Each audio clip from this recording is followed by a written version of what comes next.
Muy bien, buenos días y agradezco en primer lugar a la doctora Icaza por su generosa invitación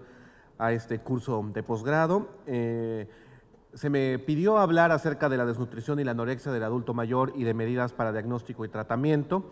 Y debido a la amplitud del tema, bueno, yo espero que consulte los detalles en las memorias que estarán disponibles, pero quiero hacer énfasis en los siguientes puntos. En primer lugar, que quede más o menos claro a qué nos referimos cuando hablamos del proceso del envejecimiento humano y una serie de medidas para tratar que nos quede, pues, que nos convenzamos de la importancia del estado nutricio, de la evaluación del estado nutricio y de su mantenimiento en todas las etapas de la vida y, por supuesto, más en la vejez. En primer lugar, el número de adultos mayores aumenta en el mundo, por supuesto, y México no es la excepción. Sin embargo, este aumento en la expectativa de vida no significa necesariamente pues, una mejoría en las condiciones de salud de las personas, sino al contrario. El volverse más viejo aumenta la probabilidad de enfermar, aumenta la probabilidad de desarrollar algún tipo de discapacidad y, por supuesto, aumenta la probabilidad de morir. México, no considerado aún un país envejecido, pero la proporción de personas de 60 años y más en este momento ya son superiores a los menores de 5 años. Por lo tanto, este proceso de transición demográfica ya nos ha alcanzado y a diferencia de otros países tenemos poco tiempo para prepararnos ante sus desafíos. Cuando hablamos de envejecimiento, ¿de qué estamos hablando? De manera muy gruesa, de un proceso que se caracteriza por pérdidas físicas y de alguna forma cognitivas, complejo, multifactorial, gradual, persistente y desgraciadamente considerado por algunos irreversible. Pero ¿es que siempre debe ser visto el proceso de envejecimiento como un fenómeno de decadencia? Quizá parte del por qué lo vemos así es que nosotros como trabajadores de salud, desde la imagen de adultos mayores que tenemos en el hospital, personas enfermas, con tubos y una serie de enfermedades graves, y tenemos dificultad a visualizar cómo se encuentra más del 90% de nuestra población de adultos mayores, que son personas que viven en comunidad y que cumplen con un rol social. Sin embargo, es claro de que todos aspiramos a llegar a una mejor forma de envejecer y es a donde se relacionan los términos del llamado envejecimiento exitoso. Hace 11 años ya salió esta publicación del National Geographic en donde hablaba de los secretos de la longevidad y una serie de reporteros fueron a distintas ciudades del mundo en donde destaca el trabajo hecho en Okinawa, en Japón, en donde descubren pues o ponen en evidencia la gran proporción de personas de 100 años o más que habitan en esa isla. Como esta mujer, por ejemplo, que al pie de foto dice que cómo era posible que a sus 89 años, porque era de las jóvenes, pues era capaz de desplazarse a la orilla de la isla, recoger sus algas y demás, que era parte de su alimentación habitual. Algo que hace consenso en estos lugares donde hay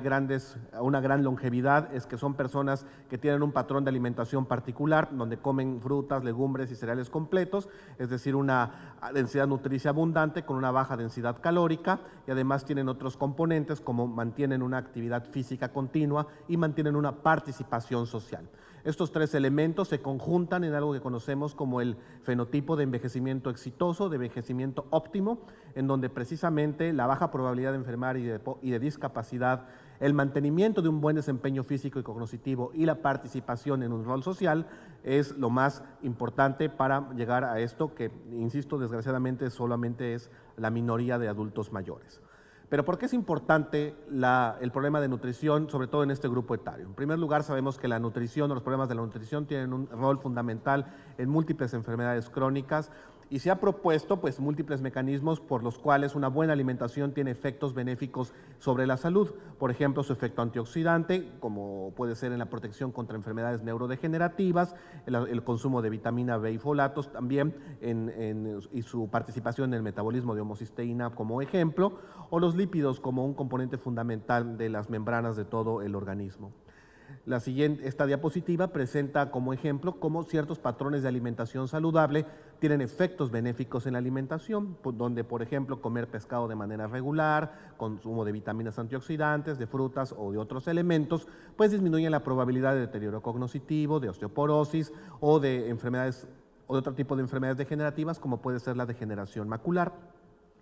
Si bien, como la doctora Mieva en el inicio presentó la serie de factores fisiológicos que pueden llevar a problemas del apetito exclusivamente relacionados a cambios fisiológicos, es fundamental descartar en primer lugar antes de poder atribuir pues aquellos factores que podemos identificar y que son determinantes de un mal aporte nutricio.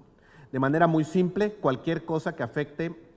cualquier efecto material, físico o psicológico que intervenga con la compra, preparación o consumo de alimentos están directamente relacionados con una mala nutrición. Por ejemplo, una mala prótesis dental, como un elemento material, va a tener un efecto propio sobre el consumo de los alimentos. Por ejemplo, si la persona tiene gran discapacidad, pues posiblemente se vea incapacitada para poder ir a comprar a la tienda o al mercado o hacer su súper. Si hay aspectos como enfermedad psicológica, esto también tendría que ver con el consumo. El ejemplo clásico es la depresión, o si también la persona vive sola, como es el caso de los varones viudos, pues posiblemente eso tenga un efecto importante sobre la preparación de los alimentos y llevar a un estado nutricio no deseable. De todas formas, todos estos elementos hacen que la persona caiga en una espiral donde convergen factores fisiológicos y patológicos, sumiendo al adulto mayor en algo que conocemos como fragilidad. Este tema, digo que es específico de la geriatría, pero se refiere a un estado de gran vulnerabilidad que precisamente se caracteriza pues, por pérdida de apetito, por extenuación y ciertos cambios que lo pueden llevar a su consecuencia más nefasta, que es la dependencia. Como también se mencionó, la frecuencia de los problemas de la alimentación en este grupo etario es muy diferente y varía según el escenario. No es lo mismo en la comunidad que en el hospital o en las personas que están en institución. Evidentemente la gente que está en una institución, sobre todo de la forma poco regulada en nuestro país, tienen grandes problemas de la nutrición. Y el riesgo alto, sobre todo de desnutrición proteico-calórica, ocurre pues, en estos mismos lugares, pero también la comunidad no está exenta. Y esto según los resultados de una de las herramientas más utilizadas en geriatría, que es la evaluación mínima del estado nutricio. ¿Cómo hacemos para buscar que haya problemas de la nutrición o identificar los determinantes de esta? Es muy importante que en los centros, los que trabajamos en algún hospital o general o de cualquier tipo, o que tienen el apoyo de nutriología, se puedan promover la aplicación de los instrumentos pues, en los cuales estén familiarizados para una correcta toma de decisiones. Lo importante es que sean herramientas válidas y que puedan determinar este riesgo, como decía, para una pronta intervención. Los instrumentos más usados en geriatría, por ejemplo, es la evaluación mínima del estado nutricio, conocido por el MNA, promovida por Nestlé hace ya muchos años. Otra es el tamizaje nutricional de los adultos mayores, conocido como DNA, que intenta identificar a las personas que tienen riesgo de baja ingesta calórica, y otros que se aplican más en hospital, que los conocemos como Screen o Determine. Otros elementos también francamente asociados o como determinantes de una pobre ingesta nutricia tiene que ver con el estado funcional, y este es el elemento quizá clave de la presentación, del mensaje pues, que yo quiero dar. La discapacidad para las llamadas actividades básicas, es decir, bañarse, vestirse, el mismo acceso a los alimentos, así como para las actividades instrumentadas, como es el manejar un presupuesto, el consumir los medicamentos, el desplazarse fuera de la casa, son elementos que son clave también para riesgo para tener un malo estado de nutrición. No solamente esto se ha visto, por ejemplo, en este trabajo que estoy mostrando, no solamente a la entrada del estudio, sino también durante el seguimiento se demuestra que estos son factores importantes en determinar la mala nutrición. Nosotros hicimos un trabajo en donde tratamos de ver si había alguna interacción entre el mal estado nutricio y los problemas del estado anímico sobre el desempeño funcional de las personas, y vemos que de una serie de variables que están asociadas de forma independiente con el grado de buen desempeño físico de las personas, el mal estado nutricional identificado por esa herramienta pues tiene una asociación inversa. Es decir, el problema nutricio tiene un peso quizá de distinta proporción, pero de manera independiente se relaciona con un mal desempeño físico, al igual que la edad, por ejemplo, o que la depresión. En el instituto hicimos también un trabajo para ver cuáles eran los determinantes de un problema de nutrición en una muestra representativa de adultos en Ciudad de México. Como era de esperarse, la gente que tenía un riesgo de desnutrición, evaluada por una versión acortada del MNA, de esta herramienta mínima del estado nutricio, pues estas personas tienen un perfil social inapropiado, pues, y así como también un estado de salud adverso, como también sería de esperarse en estas personas. Pero los que resultaron determinantes, pues, para el tener este problema de nutrición, pues, otra vez, la pérdida de peso o un índice de masa corporal inapropiado puede ser un elemento importante, así como también pues, distintos tipos de discapacidad para esto.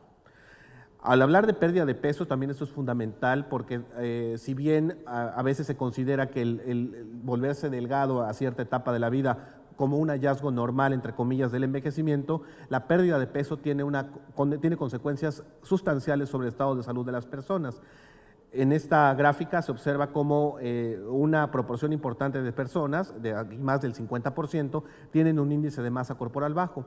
Y pérdidas tan insignificantes como puede ser 1 kilogramo de peso en poblaciones vulnerables puede provocar una pérdida funcional también de los sujetos. En estas gráficas vemos cómo cambios en el peso corporal, en este caso por arriba del 10%, pues se observa, si lo ven aquí como por arriba del 10% de la pérdida del peso corporal, pues se asocia con un riesgo mayor de tener fractura de cadera. Cuando también hay pérdidas importantes de peso, se asocia con mayor probabilidad de la declinación de la funcionalidad. Cuando también hay mayor pérdida de peso, se asocia con un mayor riesgo de mortalidad con el curso del tiempo, y también cuando hay pérdida de peso, se asocia con una mayor probabilidad de entrar a alguna institución con el paso del tiempo. Entonces, es muy importante saber que pérdidas, insisto, incluso que pueden ser tachadas como insignificantes, tienen una repercusión sobre el estado de salud.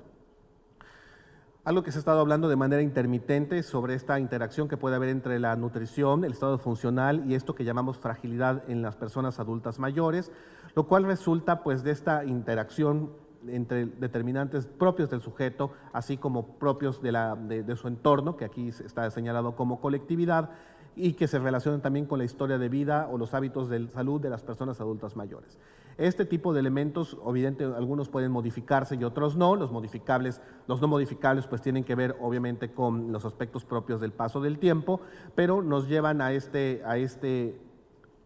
curso de vida, como esta es quizá la diapositiva más importante, en donde todas las personas normalmente partimos de un estado de autonomía y se suceden una serie de cambios que nos van llevando a un estado de alta vulnerabilidad, como se llama esto de fragilidad, a su complicación que puede ser dependencia y finalmente llevar a la muerte. Los cambios fisiológicos también propiciados por el paso del tiempo se transforman en pérdida del apetito, cambios en el metabolismo y esta pérdida de masa muscular asociado al tiempo llamado sarcopenia, que exponen a los sujetos a algo que llamamos como fragilidad nutricia, que evidentemente también puede tener consecuencias desagradables o inapropiadas, para la salud del adulto mayor.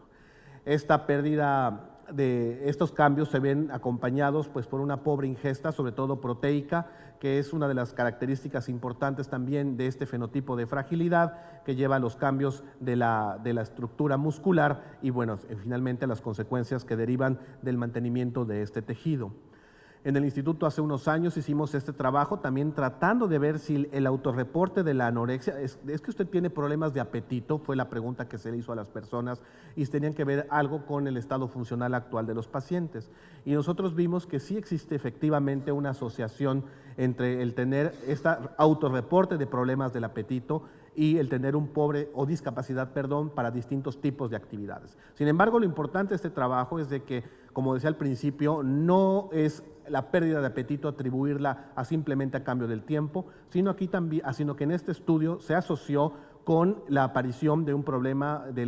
con problemas del estado del ánimo. Por lo que, si bien vemos que la asociación es significativa para problemas de la movilidad, la interacción en este estudio pues es significativa, lo que traduce de que en aquellos pacientes que tienen un perfil con problemas del estado de ánimo, este problema de pérdida de esta percepción o esta expresión de pérdida del apetito, pues va a ser mucho más importante en comparación con quienes no lo tienen. Y lo mismo sucede para las actividades instrumentadas. En el caso de la dependencia para las actividades básicas no vimos esta interacción, pero lo cual habla pues quizá de precisamente una participación más importante de la anorexia propiciada por el paso del tiempo sobre las actividades básicas, teniendo en cuenta de que esas actividades más íntimas o más primitivas pues se conservan en esta pérdida jerárquica de las capacidades funcionales. También lo que traduce este trabajo es de que quizá una intervención mejorando el estado de ánimo podría tener un efecto positivo, mejorando también la percepción del apetito de las personas adultas mayores. Existe una serie de, esta gráfica la pongo para decir que como es esperable, existen cambios funcionales particulares con deficiencias específicas del estado de la nutrición, eso no lo vamos a hablar,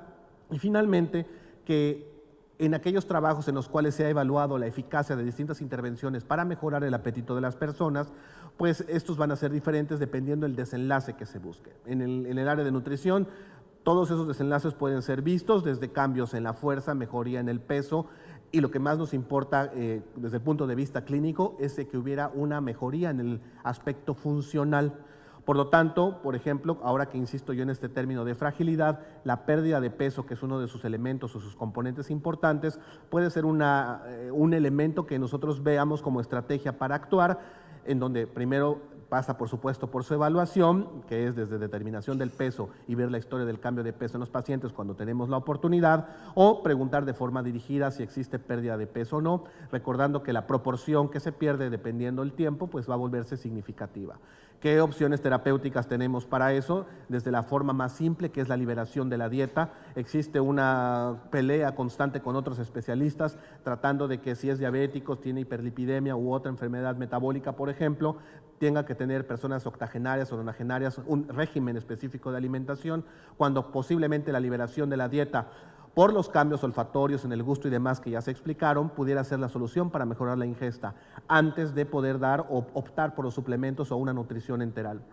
Otro es la recomendación fraccionaria, es decir, la cantidad de calorías que se aportan durante el día debería repartirse en el transcurso en 5 o 6 tomas incluso, teniendo en cuenta que la persona se satisface de manera más temprana y podríamos dar su aporte calórico diario en distintos tiempos. Si queremos que ellos coman como nosotros 3 veces al día, va a ser un poco complicado. También el orden de alimentos, en donde se ofrece en primer lugar al paciente el aporte proteico más importante antes de llenarlos de pastas de arroz y caldos, pues puede ser una estrategia también fácil para mejorar su estado nutricio. La consideración de los elementos, de los suplementos nutricios también es algo a debatir, eso les mostraré después. Vigilar otros aspectos como es la cavidad oral, obviamente que haya permeabilidad del tubo digestivo por los cambios que ya se mencionaron, y pueden existir recomendaciones farmacológicas que tienen también cierto beneficio, como puede ser el caso de altas dosis de megestrol, muy utilizado en oncología, sobre todo en el área de cáncer hepático, y también algunos medicamentos con efecto antidepresivo que tienen un efecto positivo sobre el apetito. Unas palabras simplemente para hablar acerca de los suplementos. Yo quiero subrayar más bien lo siguiente: hay distintos estudios, ensayos clínicos que se han hecho en personas en comunidad con distintos perfiles, dependientes, frágiles, autónomos y en institución, y los distintos trabajos han tenido efectos positivos solamente en ciertos puntos. No lo voy a mostrar yo ya por cosas de tiempo, pero normalmente los efectos positivos vistos son que el paciente puede ganar peso, el paciente puede ganar sí masa muscular, pero lo que no gana es mejoría en el aspecto funcional. De ahí entonces el debate de si es importante darle a estos pacientes o no algún tipo de suplementación para mejorar su estado nutricio. Digo, esto lo va a pasar porque ya no va a alcanzar el tiempo. Otros tipos de resultados, además de mejorar el estado funcional, pues que podríamos verlos en nuestra práctica hospitalaria, es la persona que tiene menos días de estancia en el hospital, que no desarrolla úlceras de presión, etc. Entonces son distintos los panoramas que podemos nosotros valorar como desenlaces para ver la eficacia de una intervención de alimentación en estas personas. Está en boga el efecto del beta-hidroximetilbutirato, un elemento que enriquece algunos suplementos ya disponibles en nuestro país, con el supuesto teórico de mejoría en la síntesis proteica y que favorece el crecimiento muscular, algo que también está en debate, que no ha mostrado de por sí solo ser el remedio, pero sí tiene efectos discretamente positivos cuando se mezcla con una actividad física apropiada. Recordemos que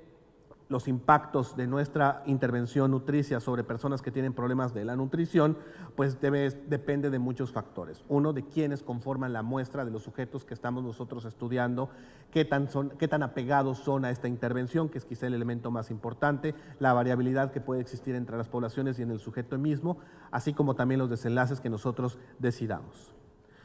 Para llevar a la casa, creo que como mensaje puedo decir lo siguiente: si bien la alimentación es un elemento fundamental en todas las etapas de la vida, lo es aún más para el adulto mayor. El mejorar el estado nutricio, sobre todo en gente que tiene problemas de la nutrición ya establecidos o del apetito, en el adulto mayor parece que la mejoría en su alimentación es la primera estrategia. Sin embargo, ver que existe una efecto positivo cuando se mezcla con otro tipo de intervenciones, que en este caso como es el ejercicio, elemento clave, sobre todo el ejercicio de fuerza para mejorar la fuerza muscular, y que también existe la interacción de estos elementos con otras cosas u otros factores que determinan de cómo envejecemos, los aspectos mentales, psicológicos, sociales, por supuesto. La nutrición es un punto, elemento en donde tiene gran potencial de ser modificado, o sea, es algo en lo cual podemos nosotros trabajar. La sarcopenia y la pérdida de peso como componentes de la fragilidad también son los que más traducen pues estos problemas clínicos que nosotros vemos en los pacientes adultos mayores. El modificar el estado nutricio de las personas adultos mayores es un elemento que es factible. Es importante que estemos, por lo tanto, que busquemos que existe un riesgo de desnutrición o que ya existe un problema de alimentación en esos sujetos a través de la aplicación de herramientas apropiadas, y debemos de apegarnos a las normas pues, que existen en cada uno de nuestros lugares. Bueno, nosotros tenemos una norma oficial nacional que da recomendaciones. La suplementación con latas y demás puede ser positiva, sin embargo debe de escogerse bien a los enfermos. Hay poca evidencia de que esto mejore su estado funcional, pero sí tiene efectos positivos en otras variables como es el peso y la masa muscular. Muchas veces puede ser una intervención útil en enfermos que, a pesar de ser muy mayores o que tienen otras enfermedades, sobre todo neoplásicas, el alimentarse constituye un elemento importante, aunque sepamos que ese no va a tener una traducción quizá benéfica en la historia natural de su enfermedad. En todo caso hay que individualizar cada uno de los casos, debemos de buscar los candidatos ideales, y la gente para cuando hace investigación, pues bueno, aún falta desarrollar áreas, sobre todo para las nuevas sustancias, en donde se pueden determinar los mecanismos precisos de estas intervenciones, y evidentemente se necesitan más ensayos en comunidad con un diseño longitudinal para ver si existe un efecto realmente apropiado de esta nutrición. Finalmente, necesitamos estar sensibilizados a esta población de adultos mayores, en donde puede ser a veces difícil establecer la causa del problema de la nutrición. Sin embargo, estamos con la obligación de descartar un proceso patológico antes de atribuirlo al proceso de envejecimiento mismo. Muchas gracias.